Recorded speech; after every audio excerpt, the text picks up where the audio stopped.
Hello प्यारे बच्चों, कैसे हो आप सभी। मैं शिवानी भाटी एक बार पुनः आपका स्वागत करती हूँ मेरे हिंदी व्याकरण के सरलतम और नवीनतम कक्षा के अंतर्गत। जैसा कि आप सभी को ज्ञात है कि पिछली कक्षा में हम लिंग अध्याय कर रहे थे और हमारा लिंग अध्याय पूर्ण हो चुका है। आज पुनः मैं आपके सामने प्रस्तुत हुई हूँ एक नए अध्याय के साथ, जो हमारे हिंदी विषय का एक इम्पोर्टेंट यानी महत्वपूर्ण अध्याय है। तो आज का हमारा नया अध्याय है शब्द शुद्धि। जैसा कि आप सभी को ज्ञात है कि शब्दों की गलतियों की वजह से, शब्दों की त्रुटि की वजह से हमारे हिंदी में काफ़ी जगह पे अंक कट जाते हैं। तो इसीलिए हमें शब्द शुद्धि का बोध होना, ज्ञान होना बहुत ही आवश्यक है। तो आज इसी से संबंधित आज का हमारा नया अध्याय है शब्द शुद्धि। तो ध्यान दीजिएगा।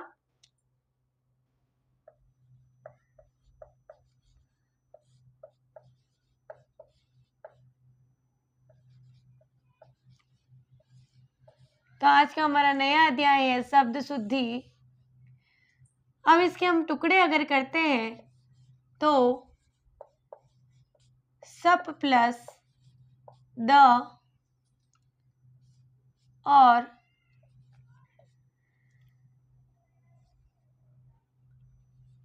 शुद्ध प्लस धी। अब इसका अर्थ होता है देने वाला और इसका अर्थ होता है ग्रहण करने वाला।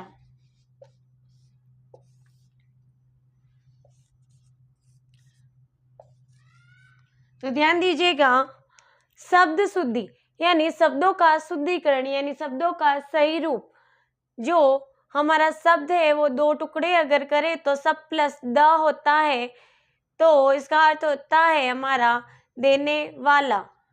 और अगर शुद्धि का टुकड़े करे तो शुद्ध प्लस धी होता है, जिसका अर्थ होता है ग्रहण करने वाला। यानी शब्दों के शुद्ध रूप को ग्रहण करने वाला ही शब्द शुद्धि होता है। इसके माध्यम से अशुद्धियों को बाहर निकाला जाता है और शुद्धिकरण को अपने अंदर ग्रहण किया जाता है। इसी प्रकार से इसी माध्यम से हम हिंदी का शुद्धिकरण करते हैं, हिंदी के शब्दों का शुद्धिकरण करते हैं, ताकि हमें आगे वाक्य में प्रॉब्लम परेशानी ना हो। तो कुछ प्रश्नों के माध्यम से हम इसको स्पष्ट करेंगे। तो प्रश्न 1 पूछे जा सकते हैं। तो प्रश्न देखिए, किस विकल्प में सभी शब्द शुद्ध है। किस विकल्प में सभी शब्द शुद्ध है? तो ऑप्शन है द्रष्टव्य, व्यवहारिक,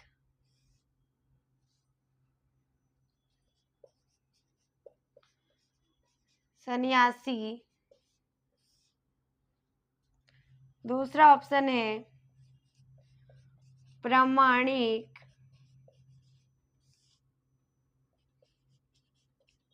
समुद्र, त्योहार। तीसरा है स्वादिष्ट, अभ्यर्थी और दृष्टि। चौथा है न्योछावर,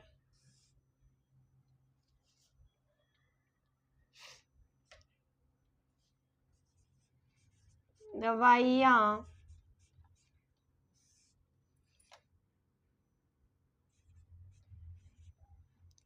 गण्यमान्य।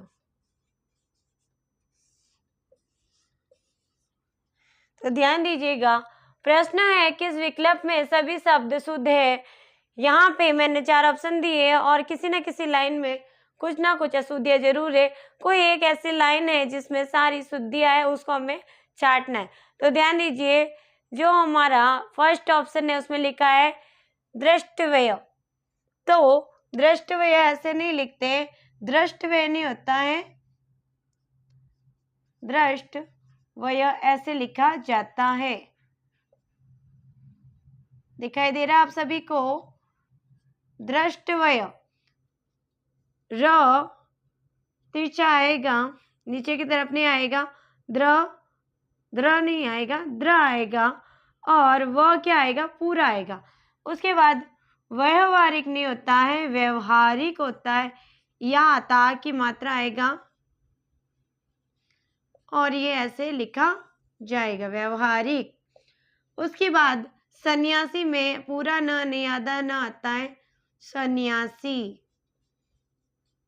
सन्यासी ऐसे लिखा जाता है।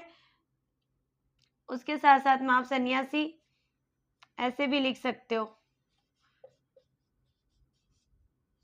दोनों ही सही है। उसके बाद में प्रामाणिक सही है, प्रामाणिक सही है, त्योहार सही है। समुद्र नहीं होता है, समुद्र होता है, समुद्र ही होता है, न नहीं आएगा। ठीक है, तो ये समुद्र गलत था। अब तीसरे में देखो, अभ्यर्थी सही है, दृष्टि सही है, लेकिन हमारा स्वादिष्ट नहीं होता है। यहाँ पे क्या हो जाएगा? स्वादिष्ट नहीं होगा, स्वादिष्ट होता है। क्या होता है? स्वादिष्ट, ट होता है, ठ नहीं होता है। दिखाई दे रहा है ना आपको? न्योछावर सही है, दवाइयाँ सही है, गण्यमान्य सही है। तो हमारा प्रश्न के अकॉर्डिंग आंसर कौन सा सही है? 4 नंबर वाला सही है, जिसमें तीनों के तीनों जो ऑप्शन है वो राइट है। इस प्रकार से अगर आपको शब्दों का ज्ञान होता है कि जो लिखे हुए शब्द है वो गलत है और सही ऐसे होंगे, तो आप भी आसानी से शब्दों की शुद्धिकरण को अलग करके आंसर सही कर सकते हैं। तो इस प्रकार के प्रश्न पूछे जाते हैं और कुछ अन्य प्रश्नों के माध्यम से हम इसको स्पष्ट करेंगे, तो आगे ध्यान दीजिएगा।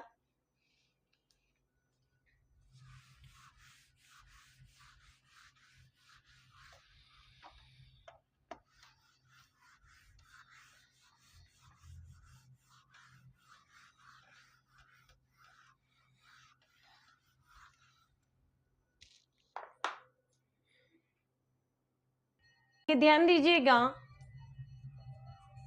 प्रश्न संख्या 2, शुद्ध शब्द का चयन करें। शुद्ध शब्द का चयन करें। ऑप्शन 1 दंपति, ऑप्शन 2 दंपति, ऑप्शन 3 दंपति, और ऑप्शन 4 दंपति। ध्यान दीजिएगा, शुद्ध शब्द का चयन करना है। यहाँ पे एक शब्द है दंपति, बोलने में एक जैसा ही लग रहा है, लेकिन आपको शुद्ध शब्द बताना है कि इनमें से शुद्ध शब्द क्या होगा। अगर हम दंपति के टुकड़े करते, देखिए दंपति, तो दंपति में एक ही त आता है, तो इसमें ऑप्शन नंबर 1 और ऑप्शन नंबर 2 में 2 त आए, तो इस प्रकार से ये दोनों तो गलत हो जाते हैं। उसी के साथ अब बचता है हमारा ऑप्शन नंबर 3 और ऑप्शन नंबर 4, यानी 3 और 4, जिसमें एक में छोटी की मात्रा है, एक में बड़ी की मात्रा। तो आपको डिसाइड करना है कि इसमें कौन सा त आएगा। तो अगर हम इसके टुकड़े करें तो दम प्लस बनता है दम प्लस पति, यानी मात्रा छोटी। लेकिन इसी शब्द को अगर वापस जोड़ा जाता है तो हमारा बनता है दंपति। क्या बनता है? दंपति, यानी बड़ी मात्रा बन जाएगी, क्योंकि जो दम है उसका अर्थ होता है पत्नी और ये पति। अगर पति के साथ पत्नी शामिल हो जाए तो उसमें उसकी ताकत बढ़ जाती है, उसका दम बढ़ जाता है, और इसीलिए हमारे दंपति में बड़ी की मात्रा होगी। तो हमारा आंसर है तीसरा, 3rd नंबर दंपति। क्या अगर इसका टुकड़ा करेंगे तो पति में छोटी मात्रा आएगी, लेकिन अगर इसको साथ में जोड़ के लिखते हैं दंपति, तो कौन सी आएगी? बड़ी की मात्रा आएगी। इस बात का आपको ध्यान रखना है, गलती नहीं करनी है। और 2 त नहीं आते, इसीलिए ये दोनों तो रॉन्ग है, इस बात का आपको ध्यान रखना है। एक नोट लगाएंगे।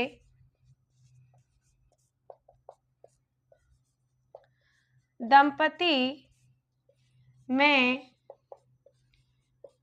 य प्रत्यय लगाने से भाववाचक शब्द बन जाता है। भाववाचक शब्द बन जाता है जो बनता है दाम्पत्य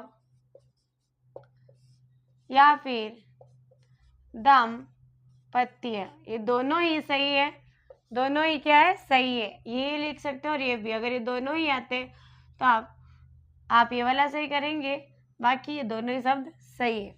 एक प्रश्न और देखेंगे, प्रश्न नंबर 3। अशुद्धि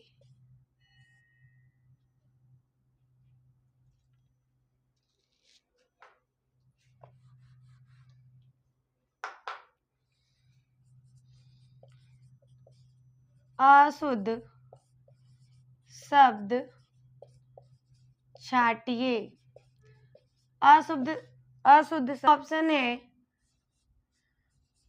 दर्शनी, दूसरा ऑप्शन है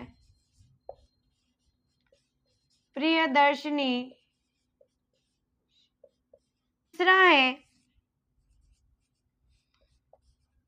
धनाढ्य, चौथा है शक्तिकरण। तो ध्यान दीजिएगा, प्रश्न क्या पूछ रहा है आपसे, अशुद्ध शब्द को छाटना। इन चारों में से जो अशुद्ध शब्द है उसको आपको छाटना है। तो कभी कभी देखने मात्र से ही जानकारी प्राप्त हो जाती है कि कौन सा शब्द अशुद्ध है। तो हमारा प्रदर्शनी सही है, प्रियदर्शनी भी सही है, हमारा शक्तिकरण भी सही है। तो हमारा धनाढ्य जो शब्द है वो रॉन्ग होगा, धनाढ्य नहीं होगा, धनाढ्य होगा। ड की जगह ढ आएगा, तो धनाढ्य गलत है और सही है धनाढ्य। ओके, तो आंसर इज 3 नंबर। और एक चीज, शक्ति में छोटी मात्रा आती है, लेकिन शक्ति में करण प्रत्यय जुड़ने से नोट कीजिएगा, नोट लगा के लिखिएगा, शक्ति में करण प्रत्यय जुड़ने से मात्रा बड़ी बन जाती है या हो जाती है। जहां पे भी करण प्रत्यय होगा किसी शब्द के पीछे, तो वहां पे आपकी मात्रा क्या आएगी, बड़ी आएगी। देखो यहाँ पे एक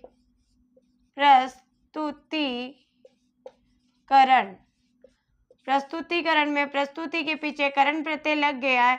अगर हम इसके टुकड़े करते हैं तो प्रस्तुति प्लस करण होता है। टुकड़े करने पे इसकी मात्रा छोटी हो जाती है, लेकिन उसी के साथ में करण प्रत्यय के साथ में अगर ये जुड़ जाए तो इसकी मात्रा बड़ी हो जाती है।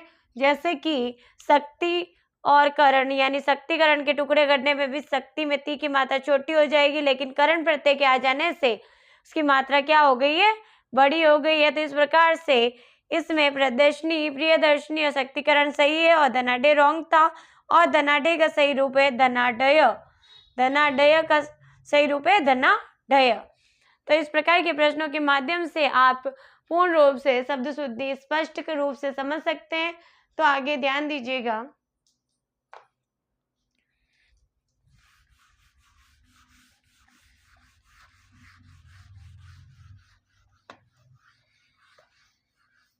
जो नोट लगा रही हूँ मैं उसको आप भी नोट लगा के राइट करेंगे, इंपॉर्टेंट है। इससे आपको पता चलेगा कि कहाँ पे किस प्रकार का बदलाव आया है।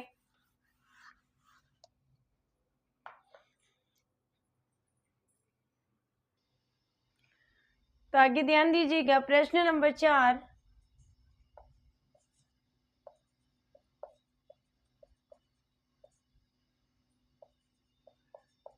शुद्ध शब्दों का समूह है। पहला प्रभु, दीवार,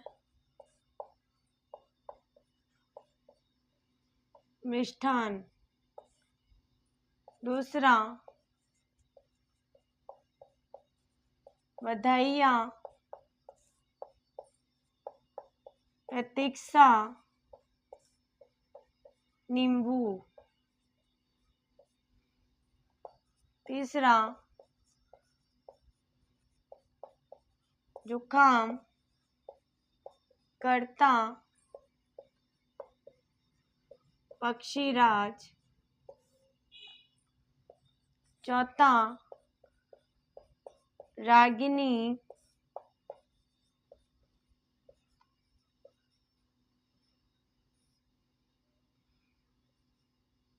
कर्तव्य, बहन। एक और प्रश्न देखिएगा।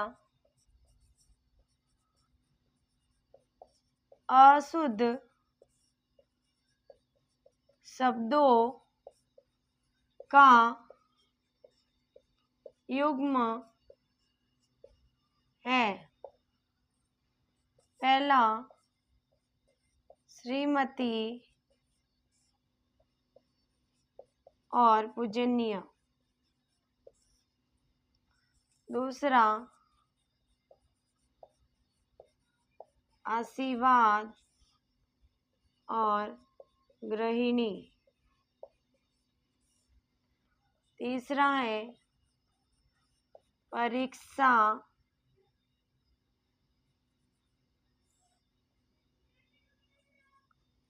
अंत्याक्षरी।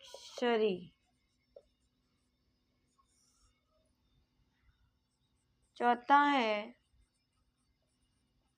अभयारण्य और मृत्यु परांत।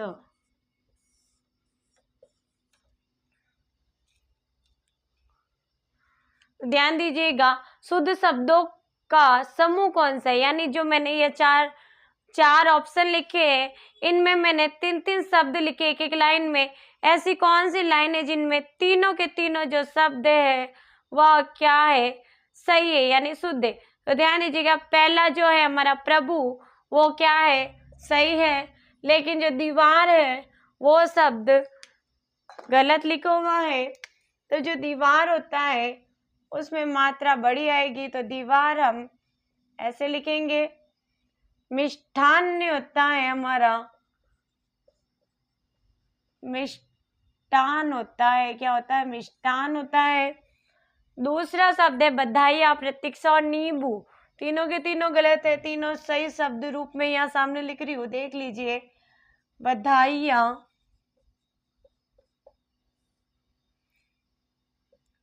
बधाइयाँ में बड़ी नहीं आएगी, छोटी आएगी। उसके बाद प्रतीक्षा में बड़ी ती आएगी। और नींबू नहीं होता, नींबू होता है, नींबू बिंदी नहीं आएगी, ठीक है।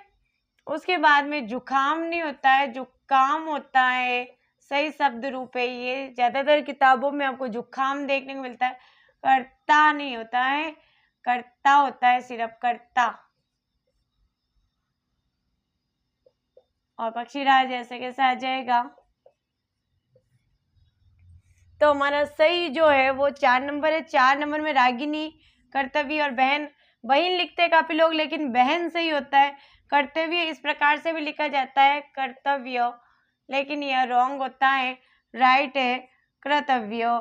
कर्तव्य होता है, त के ऊपर वापस त नहीं आता है, तो हमारा आंसर है 4 नंबर।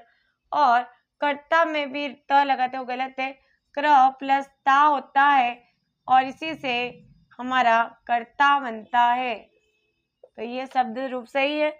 आगे देखिए, अशुद्ध शब्दों का युग्म कौन सा है, यानी अशुद्ध शब्दों का जोड़ा कौन सा है। श्रीमती और पूजनीय क्या है, राइट है। आशीर्वाद और गृहिणी क्या है, हमारा राइट है। परीक्षा और अंत्याक्षरी क्या है, हमारा राइट है।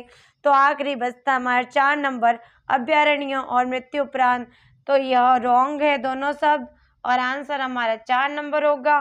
तो तो अब अभ्यारण्य और मृत्यु उपरांत कैसे लिखते थे, यहाँ सामने देखिएगा। अभ्यारण्य में वह पूरा आएगा अभ्यारण्य,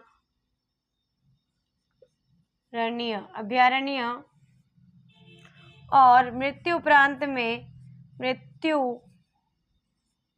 उपरांत में जो ऊ की मात्रा है य में वो बड़ी आएगी, लेकिन जब इसके टुकड़े करते हैं तब वो छोटी हो जाएगी। अगर टुकड़े करेंगे मृत्यु प्लस उपरांत बन जाएगा, लेकिन जब इसको जोड़ेंगे तो वो वापस मृत्यु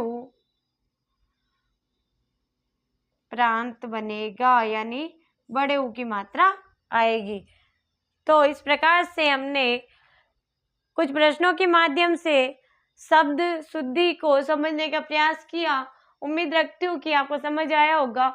अगर आप भी इसी प्रकार से ध्यानपूर्वक शब्दों को समझने का प्रयास करेंगे तो आपके भी शब्द शुद्धि के सारे प्रश्न सही होंगे, और शब्द शुद्धि का अगर आपको बोध होगा तो हिंदी में काफ़ी प्रश्नों में आपको सहूलियत मिलेगी, यानी काफ़ी प्रश्न आपके सही हो सकते हैं। तो आज के लिए बस इतना ही। मिलते हैं फिर से हमारे सेम अध्याय यानी शब्द शुद्धि के साथ में अगली कक्षा में। अगर मेरी क्लास पसंद आए तो जरूर इसे शेयर करें, लाइक करें और कमेंट करें।